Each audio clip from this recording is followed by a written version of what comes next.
ነብዩ መሐመድ ሰለላሁ ዐለይሂ ወሰለም የተላኩት እኮ ለሙስሊም ብቻ አይደለም የተላኩት ለአደም ልጅ በሙሉ ነው። ለሰው ልጅ በሙሉ ማለት በሙሉ አባት ናቸው። ነብዩ መሐመድ ሰማችኋት እንግዲህ ሙሐመድ የሁላችንም አባት ነው፣ የሰው ልጆች አባት ነው እያለች ነው።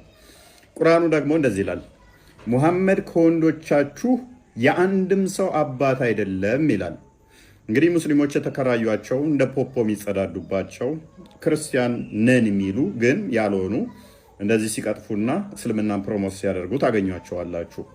ደግማ ደግሞ እንደዚህ ብላለች፣ አንድ ክርስቲያን ሰው ሰዓቱ ደርሶበት ሊሰግድ ጸሎት ሊያረግ ብሎ እዛው መስጊዱ ጋር ቦታ ሰጥተውታል። በጣም ትሁት በጣም ትሁት ናቸው።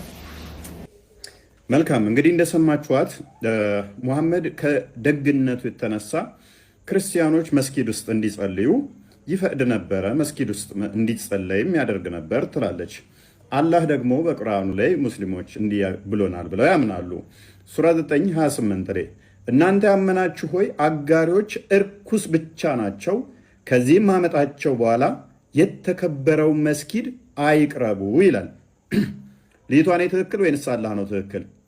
አጋሪዎች ሙስሊም ያልሆኑ እርኩስ ብቻ ስለሆኑ ወደ መስጊድ መቅረብ የለባቸውም ይላል አላህ።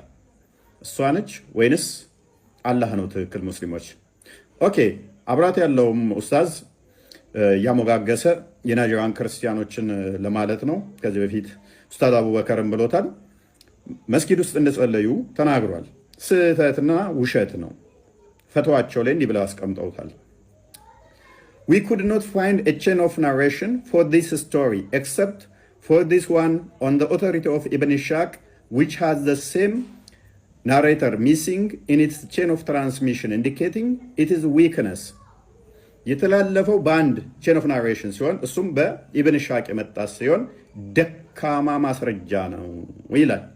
ምን የናይጄሪያን ክርስቲያኖች መስጊድ ሰገዱ ሙሐመድ ፈቅዶላቸው የሚለው ተረት ደካማ ነው።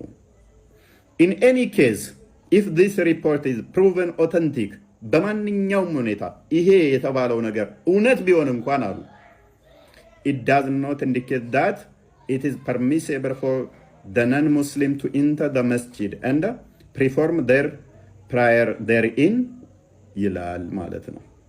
ይህንን በፈትዋቸው ላይ ያስቀመጡት ነው። ምንድን ነው ያሉት?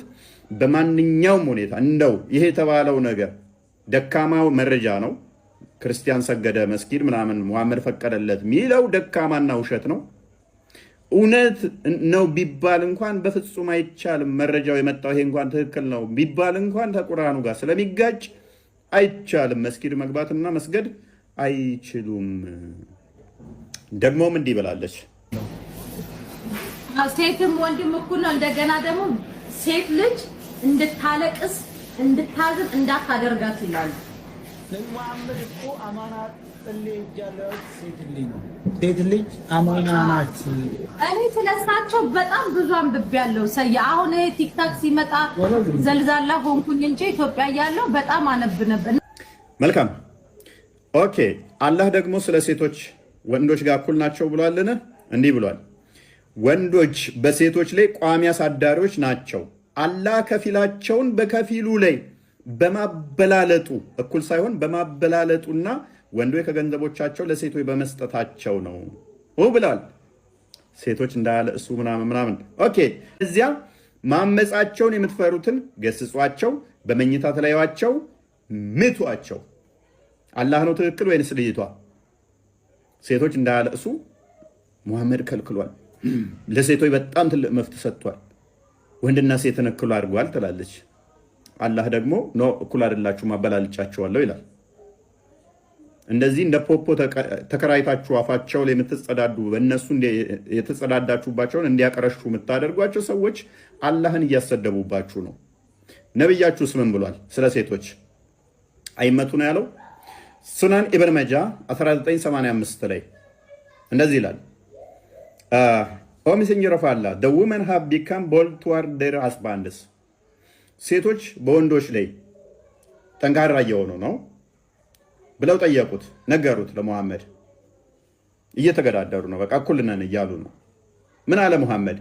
so ordered the beating of them እንዲቀጠቀጡ እንዲደበደቡ ፈቀደ።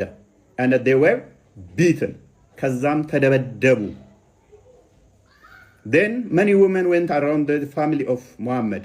The next day he said, last night 70 women come to the family of Muhammad. ባሎቻቸው ሄደው ከዛ ሚስቶቻቸውን ሂዱና ደብድቡ ሲላቸው ቀጥቅጠው ሲለቋቸው በማግስቱ 70 ሴቶች የሙሐመድ በር ላይ መጡ። አጥንቶቻቸው ተሰባብረው ሰውነቶቻቸው ደቀው ስለ ባሎቻቸው ቅሬታ ሊያሰሙ ጠዋት 70 ሴቶች መጡ።